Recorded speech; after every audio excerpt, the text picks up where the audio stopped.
pecado, o mito do pecado, fez com que esse Deus, fonte de toda a bondade, de toda a verdade, fica doravante inacessível, indecifrável. Mesmo para o crente, a existência de Deus, e por consequência da verdade, virou problemática. Assim, mesmo para Pascal, um ser profundamente cristão, não tem outro jeito que de apostar na existência de Deus. Vou fazer uma longa citação do Deus Escondido do Goldman, para vocês verem o modo de raciocínio dele.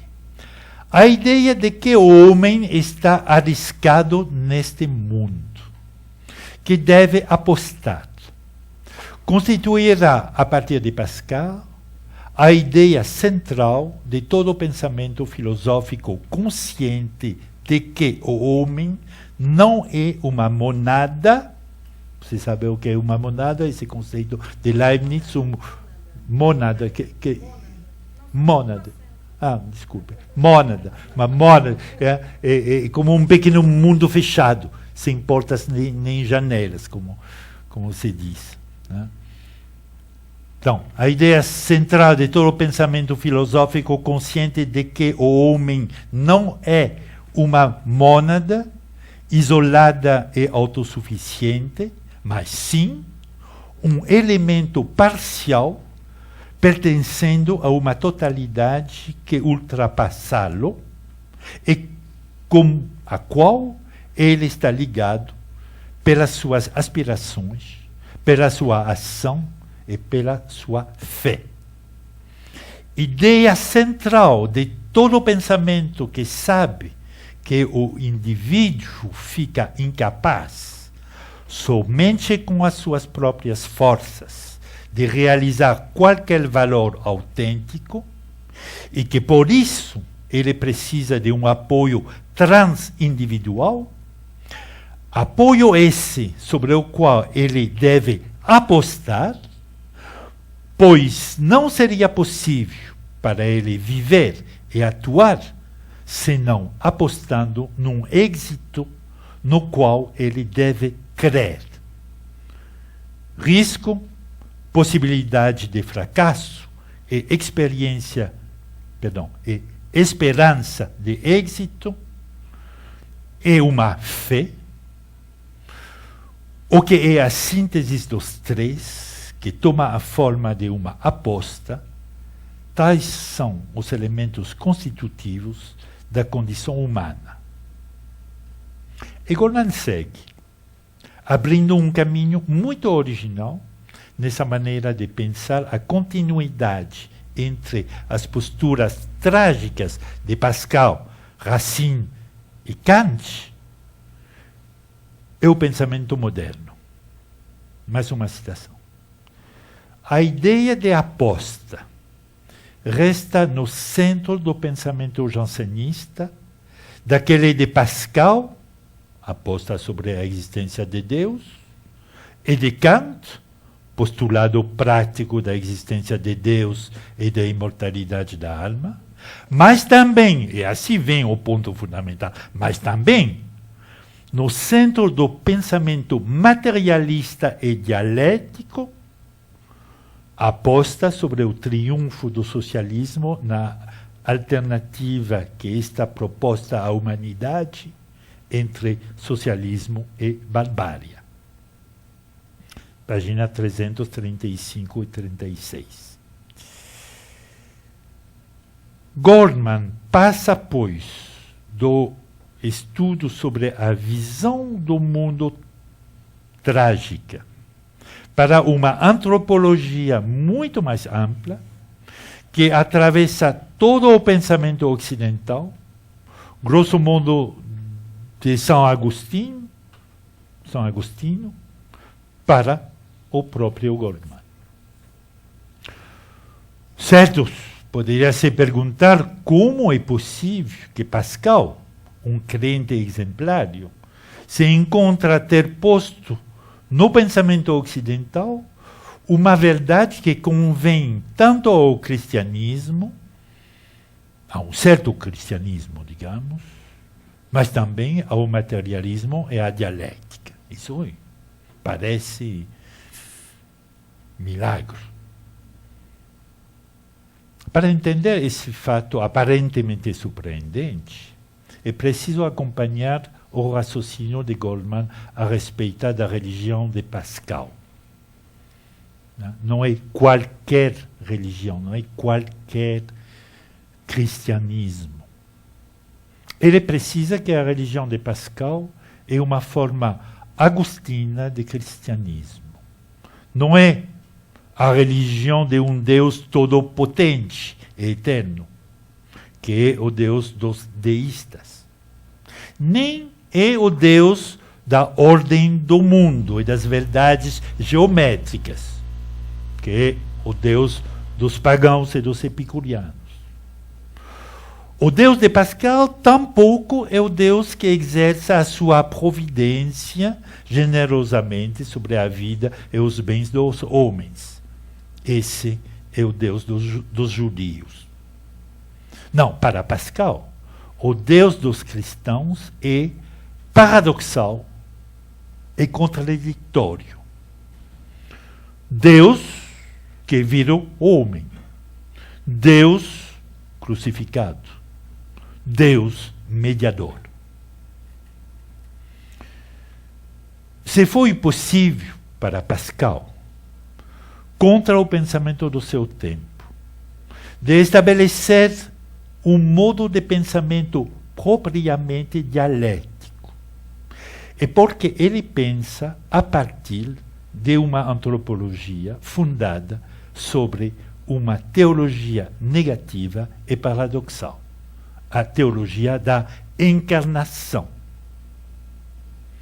É sobre essa base de caráter negativo e paradoxal que reside a possibilidade para Pascal, mas também para Hegel, Marx, Lukács, Goldman, de substituir a aposta sobre Deus mediador e paradoxal da religião cristã a aposta sobre o porvir histórico e a comunidade humana.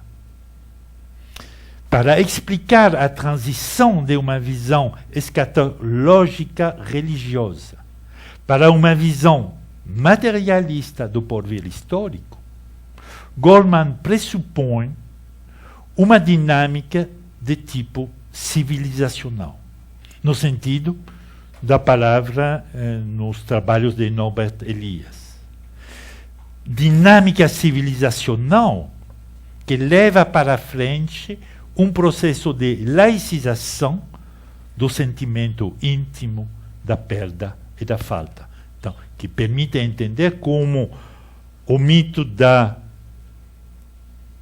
do pecado original se transforma e a necessária aposta na existência de Deus e do bem se transforma numa aposta sobre o sentido da história. Aqui podemos captar o que Goldman entende quando fala em nós. O nós, esse sujeito coletivo, representa a aposta marxista-socialista na existência, a aposta no futuro de uma comunidade humana, conceito que vem de Kant, no trabalho no pensamento de Goldman, uma aposta num porvir sem garantia, mas que funciona como norma ética da ação, como norma da praxis humana. Com esse raciocínio muito interessante do Goldman, acho que podemos fechar esse capítulo dedicado às instituições. Marcuse é só um dos primeiros de uma série impressionante de intelectuais que organizam a guerra contra as instituições. Isso está ligado, como temos visto, ao fracasso político da burocracia soviética e às ameaças que vêm do lado capitalista também, na sequência lógica do processo de racionalização, manipulação, burocratização da vida democrática. O tema dominante do período reside, então, na crítica da lógica institucional que aniquila os fundamentos liberais dos sistemas democráticos, da razão iluminista, e até põe em perigo o princípio fundamental das democracias, o indivíduo. A floração das teorias estruturalistas vem, de uma certa maneira, confirmar as ameaças que pesam sobre o sujeito livre. Para elas, o sujeito já não é mais do que um efeito da estrutura mesma, e já é tempo de esquecer essa nostalgia do passado humanista. Para os etnólogos como Lévi-Strauss, para o sociólogo Bourdieu ou para o filósofo Althusser, é o sistema que determina o espaço de cada um, chamado indivíduo ou sujeito, que tem um certo direito a ocupar o lugar preparado para ele pela estrutura. Tem lugares previstos para cada um nas estruturas, e o indivíduo vem encher esse lugar enquanto sujeito, na sua radical sujeição às regras da estrutura. Nesses anos, e em todos os campos das ciências humanas, ressona a mesma queixa a respeito das instituições. No entanto, com posturas distintas. De um lado, os estruturalistas dizem: esquece esse conceito ideológico de sujeito, livre de atuar, tal como a tradição metafísica humanista o concebeu. Mas, do outro lado, temos outros pensadores, Lefebvre, Goldman, Turenne, Michel Crozier também, com esse livro que tem um título bem que fala muito bem do assunto, O Ator e o Sistema. Era o título do livro do Michel Crozier. Então, todos esses autores tentam mostrar, a partir de pesquisas que se afastam das generalizações excessivas dos estruturalistas, a complexidade do espaço social, político e cultural. Nesse sentido, maio 68 pode legitimamente valer como ponto de ruptura. Os elementos teóricos e filosóficos existiam anteriormente, mas o movimento estudantil, esse movimento violento de transformação da sociedade, deu um final ao desespero e à violência do processo tecnocrático, como era concebido pelo pensamento estruturalista. Maio 68, como erupção política, mudou completamente o contexto. Como se dizia na época, as estruturas descenderam nas ruas. A partir desse momento, nos campos todos das humanas, tem uma reviravolta. O caráter todo-poderoso das estruturas, das instituições, dos sistemas, de repente, parece ter sido uma grande ilusão. A atenção se focaliza, de repente, sobre o que excede as estruturas, o que abre caminhos novos, o que contradiz, põe as estruturas institucionais em xeque. E aqui vamos ver como novos conceitos, o diferente, a diferença, a deriva, voltam a constituir os conceitos centrais dos novos discursos. Até o conceito odiado de sujeito conhecerá uma vida nova.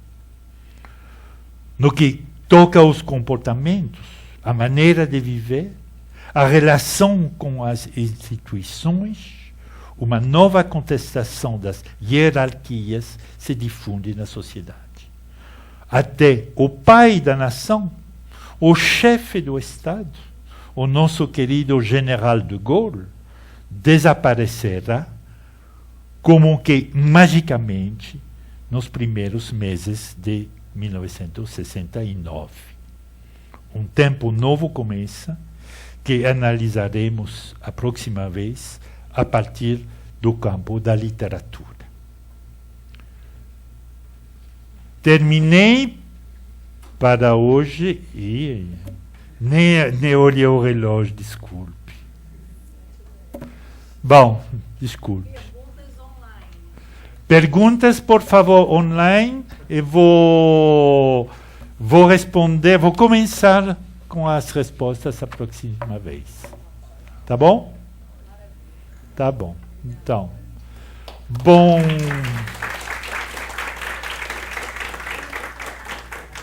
bom feriado e até a próxima.